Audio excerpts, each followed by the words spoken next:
In South Florida, if you have any doubt that your donations are making it here to Haiti, have no fear. Look at this: rice, water, the bare essentials, Quaker oats, food, medical supplies. We've seen boxes and boxes of diapers. Always have your mask on once we get there, because there's a lot of infectious diseases. You don't want to get spit on, you don't want to get any blood in your mouth, anything like that. Just keep it on the entire time.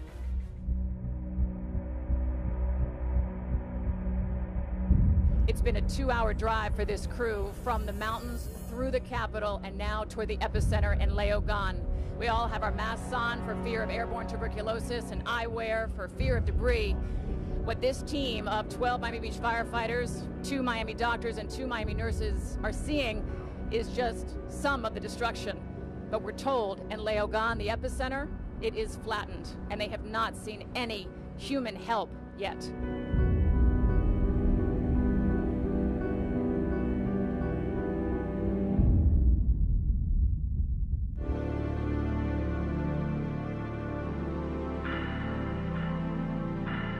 They said they don't think anybody's alive.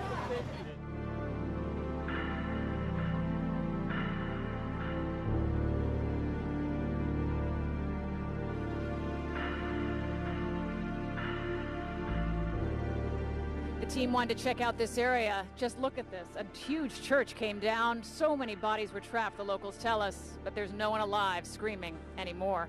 If you turn around, you just see it everywhere. This whole block was decimated. This is the hardest part of a medical mission now, a search and rescue mission, knowing where to start. We've looked for injured, but now the key is to get somewhere where they can help the most people at once. They found a hospital, ironically, just 5 minutes from the airport they flew into. We have obvious there's going to be probably some amputations, and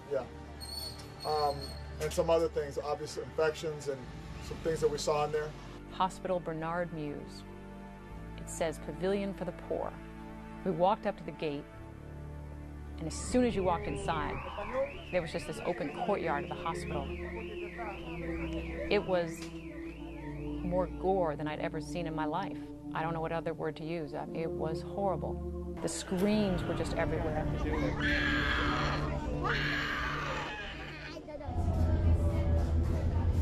I've been prepared to see anything, but this is just like, wow, this is the whole entire place here is screaming. There's amputations going on without anesthesia.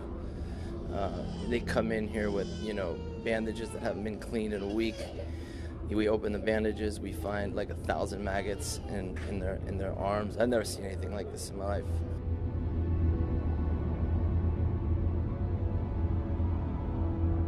I was the one crying. They were just numb. I think they've already been living with this for 8 or 9 days. They just need help before they die. And they were so happy to just be in a place where at least somebody was tending to them. And they were so happy to see doctors, more doctors, walk in the door. This is one tiny little hospital. This is an endless amount of destruction. And you can multiply this by 1,000, and I wouldn't be exaggerating. And your surgeons are already inside doing surgeries? Yeah, some of the ones that came on the plane, are inside doing amputations. So that's what we hear the screams.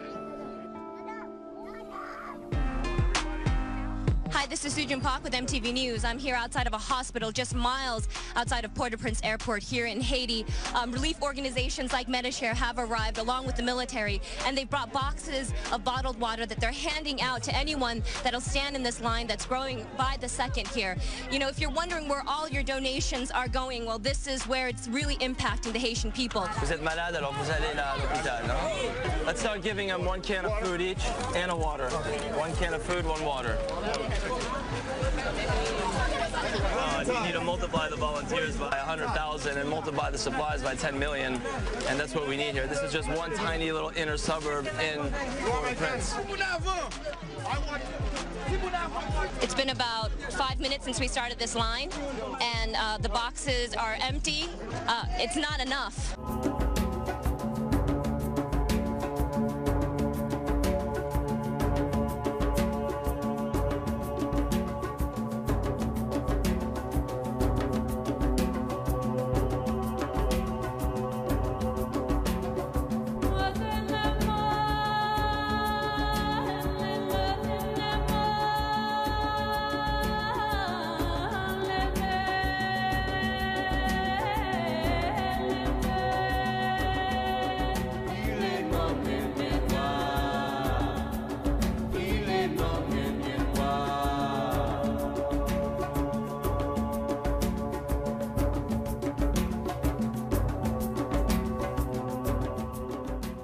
We've gone through this whole entire full circle.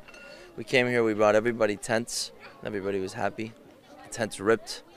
Army had to come and bring these tarps now. Now you'll see the tents inside the tarps.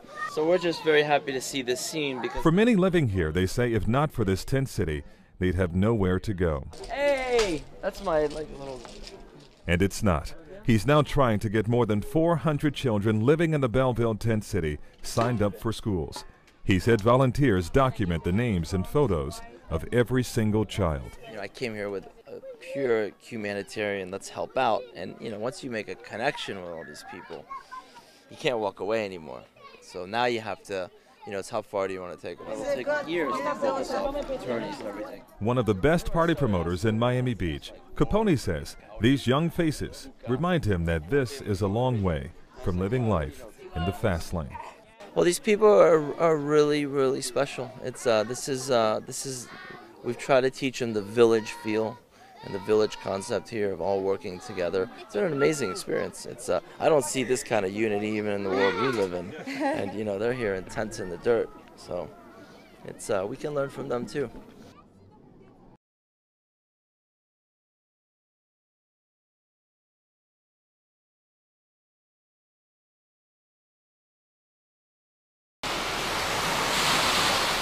The coastline looks like a picture from a postcard. In Jacmel's downtown, in front of boarded-up buildings, children play in the streets.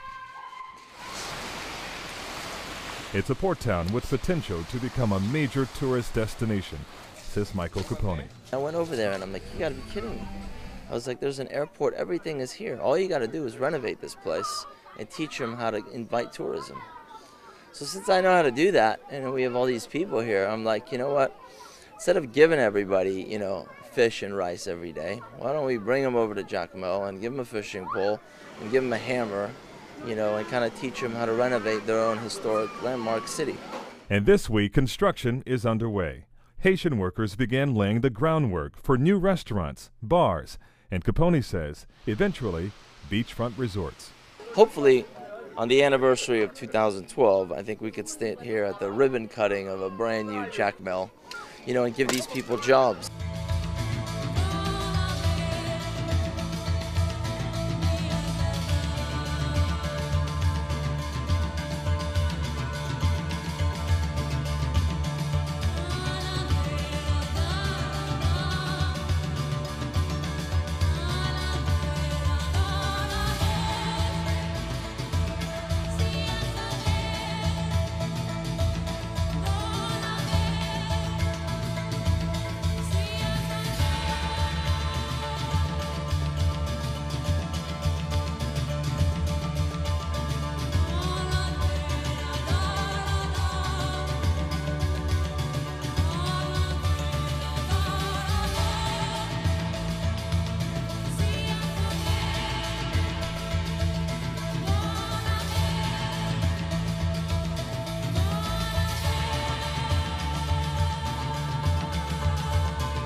volunteers right now working in Haiti.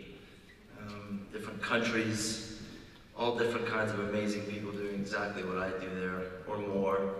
So this award is definitely, I gotta give it back to everybody that's helping out there, and the people of Haiti who have the strength and perseverance to get through this thing.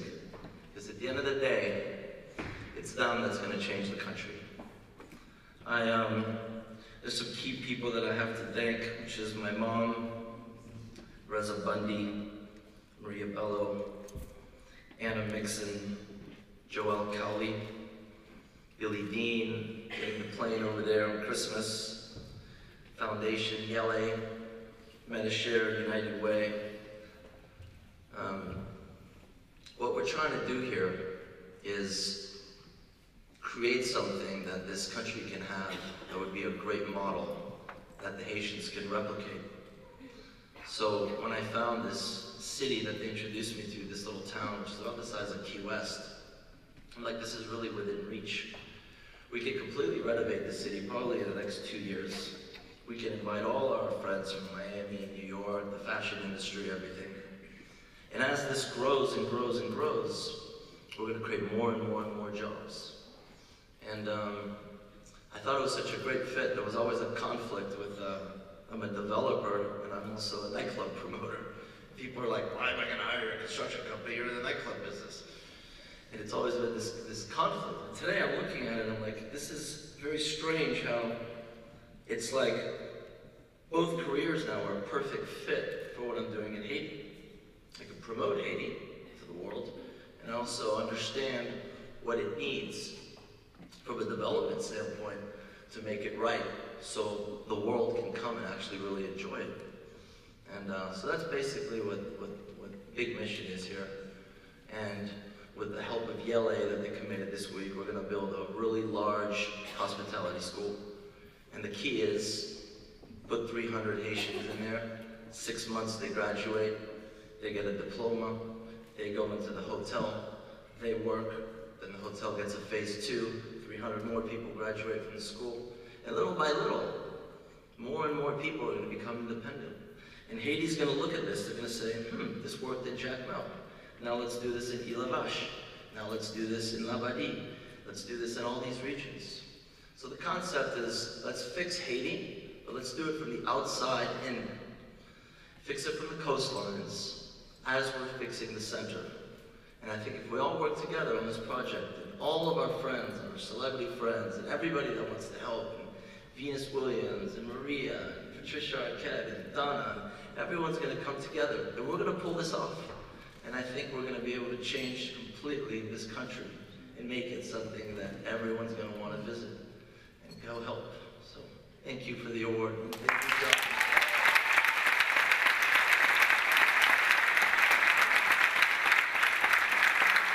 Thank you, Sustainable.